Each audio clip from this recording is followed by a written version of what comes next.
Hey guys, welcome back to poly study. So guys, कैसे हैं आप सब? आई होप आप सभी अच्छे होंगे। सो गाइस, यहाँ पर हमने पिछली वीडियो में एक टॉपिक कवर कर लिया था। नेक्स्ट टॉपिक है आपका, पहला चैप्टर ही अभी चल रहा है। ओके, तो ये टॉपिक है आपका एर्गोनॉमिक्स। ये क्या होती है? ये परीक्षा में अभी तक तो वैसे पूछा नहीं गया है, लेकिन इस बार पूछने की संभावना बन रही है इसकी। ठीक है, एर्गोनॉमिक्स क्या होता है?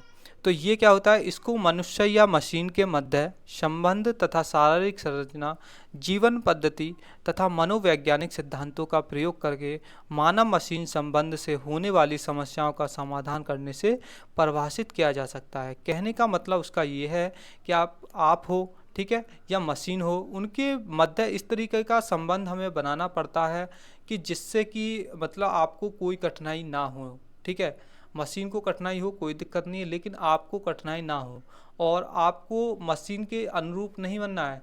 मतलब एक तो आपका मैन हो गया, एक हो गया यहाँ पर मशीन। ठीक है, मैन को मशीन की तरह नहीं बनना है। ठीक है, यहाँ पर कहने का मतलब ये है, एर्गोनॉमिक्स में ये समझाने की कोशिश करता है कि मनुष्य मशीन जो होता है अपने आप को मशीन की तरह ना ढाले। ठीक है भाई, मशीन तो 24/7 काम करती रहती है, 7। ठीक है, 24/7 काम करेगी, लेकिन आप इतनी इस तरीके से काम नहीं कर सकते। यदि आप इस तरीके से काम करोगे तो आप बेकार हो सकते हो।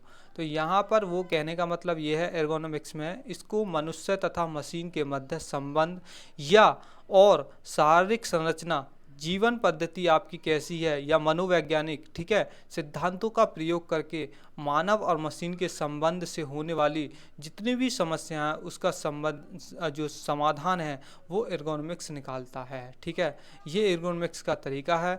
और एर्गोनॉमिक्स के दो शब्दों से मिलकर बना है, पहला शब्द और दूसरा शब्द। और ये जो दो शब्द हैं वो ग्रीक शब्द हैं, दोनों एर्गोन और नोमोस। ठीक है, तो एर्गोन का मतलब होता है कार्य हिंदी में। ठीक है, इसको इंग्लिश में वर्क कहते हैं। नोमोस का मतलब होता है प्राकृतिक कानून या नेचुरल लॉ। ठीक है, मतलब जो काम करोगे आप उसके नेचुरल लॉ क्या होंगे, जो आपके काम करने का तरीका होगा उसके क्या नियम होंगे, वो समझाने की ये कोशिश करता है एर्गोनॉमिक्स में। ओके, समझ में आया?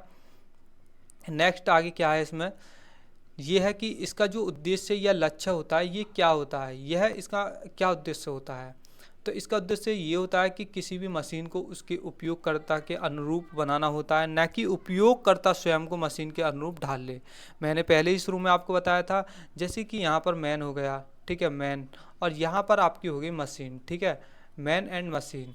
तो यहाँ पर वो कह रहा है कि मशीन उपयोगकर्ता, मशीन जो है उपयोगकर्ता ये वाले, ठीक है, मशीन उपयोगकर्ता के अनुरूप बनाता है। मशीन को जो आपका उपयोग करता है वो उपयोगकर्ता के अनुरूप बनाना है, एर्गोनॉमिक्स का अर्थ है।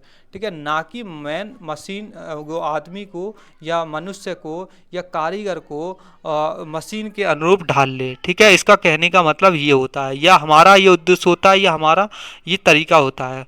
समझ में आया? इसका जो क्षेत्र होता है या स्कोप कहाँ तक होता है वो चीज़ देखो।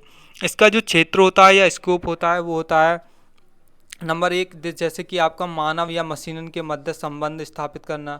नंबर 2 आपका हो गया वर्किंग इन्वायरमेंट। ठीक है, नंबर 3 आप क्या हो गया, एनर्जी एक्सपेंडिचर। ठीक है, जो आपका एनर्जी होगी, जो आपकी खर्च होगी उसके मध्य, ठीक है, इसका स्कोप होता है।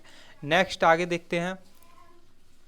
नेक्स्ट है आपका नेक्स्ट टॉपिक यहाँ पर, design of equipment for control. जैसे कि आपके कुछ कंट्रोल के इक्विपमेंट होते हैं, उसके जो डिज़ाइन है उसका क्या तरीका होता है वो चीज़ यहाँ पर ये समझाने की कोशिश कर रहा है। तो ये इस टॉपिक में क्या होता है, संचार प्रणाली युक्तियों के कंट्रोल उपकरण से युक्त होगी, जिसमें एक आशंकित डायल या एक डिस्प्ले सिग्नल होता है जो निर्देशों के अनुरूप मशीन रेस्पॉन्स को प्रदर्शित करेगा। तो यहाँ पर क्या होगा, जो आपकी कंट्रोल्स वाली सिस्टम होते हैं ना, कंट्रोल जैसे कि कुछ चीज़ आपको कंट्रोल करनी है, ठीक है, डिज़ाइन करना है आपको, मतलब कि कोई भी एक फैक्ट्री है इस तरीके की, ठीक, ये इस तरीके की फैक्ट्री है, तो आपको ये पूरा सिस्टम कंट्रोल कर रहा है। यहाँ पर मशीन लगी हुई है, ये मशीन लगी हुई है, इन दो मशीनों को कंट्रोल करना है। तो एक डिस्प्ले यूनिट होती है, ठीक है, यहाँ पर कलर भरे होते हैं, उसमें लाइट वगैरह लगी होती हैं।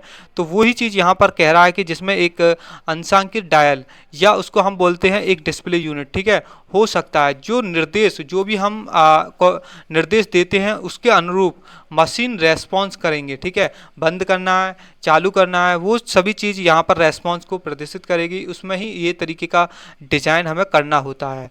तो यहाँ पर कौन कौन से उपकरण होते हैं, जैसे कि कंट्रोल उपकरण में कौन कौन से होते हैं, हैंड व्हील हो सकता है, ठीक है, हाथ का। एक होता है स्मॉल क्रैंक होता है, एक होता है राउंड नोब, और एक होता है जॉयस्टिक, और एक होता है पुश बटन। ये सभी आपके कंट्रोल उपकरण हैं, 1 2 3 4 5, ठीक है। सभी के सभी आपके 5 जितने भी हैं कंट्रोल उपकरण हैं। समझ में आया? ये बस केवल मैंने समझाने की कोशिश करी है, ये यहाँ पर परीक्षा में नहीं पूछे जाते हैं, ठीक है। तो इस तरीके के क्वेश्चन, ओके। तो यहाँ पर नेक्स्ट देखते हैं आगे। तो सो गाइज आज के लिए इतना ही काफ़ी, क्योंकि अगला चैप्टर स्टार्ट हो जाएगा आपका। तो इस वीडियो में यहाँ पर हम इतना ही रहने देते हैं। तो सो गाइज नेक्स्ट वीडियो में हम नेक्स्ट चैप्टर स्टार्ट करेंगे और वहाँ से आपका नया चैप्टर स्टार्ट करेंगे, ओके। तो यहाँ पर आज आपका पहला चैप्टर ख़त्म हो गया है। पहले चैप्टर में लगभग जितने भी टॉपिक थे मैं पूरे करा चुका हूँ, ठीक है।